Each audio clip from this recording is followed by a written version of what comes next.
Vous avez souhaité, Monsieur le Président, que la région soit une fois encore un rempart contre l'abandon de nos territoires et aille plus loin avec un dispositif qui porte une attention particulière aux plus petites de nos communes.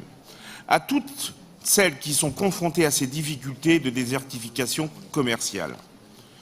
Dans une démarche volontariste d'accompagnement des territoires qui soit exercent une fonction de centralité, soit présentent une dégradation de leur centre-ville ou centre-bourg, vous avez consulté, écouté, recueilli les bonnes idées et les bonnes pratiques qui peuvent être dupliquées dans nos centres-villes et dans nos centres-bourgs. Saluons d'ailleurs une fois encore la méthode qui vous a conduit à une très large concertation, de Bapaume à Pont-Saint-Maxence, où artisans, commerçants, élus ou tout citoyen intéressé a pu s'exprimer et contribuer ainsi à la construction, à la co-construction, devrais-je dire, d'une politique proche des territoires, proche des besoins, proche des attentes des habitants. Et que dire des moyens que nous mettons en œuvre pour accompagner ce dispositif régional? Vous avez annoncé, Monsieur le Président, une enveloppe de 60 millions dédiée à l'aide à la redynamisation des centres-villes et des centres-bourgs. C'est un signal important de vrais moyens portés à l'appui de nos politiques. Ces aides viendront compléter les dispositifs que nous avons déjà adoptés.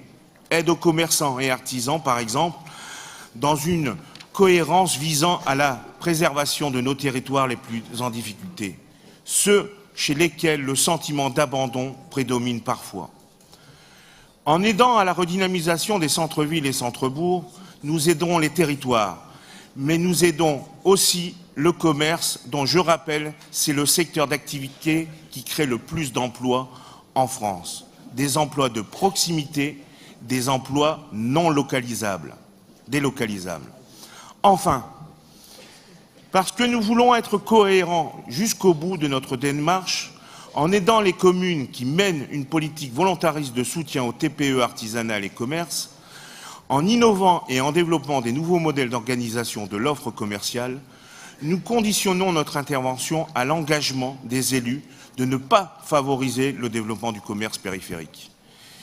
Vous le voyez, chers collègues, nous avons entre les mains un nouveau dispositif qui vient outiller nos territoires et qui répond aux réelles attentes du terrain. Il est évident que le groupe Les Républicains et Apparentés votera cette délibération.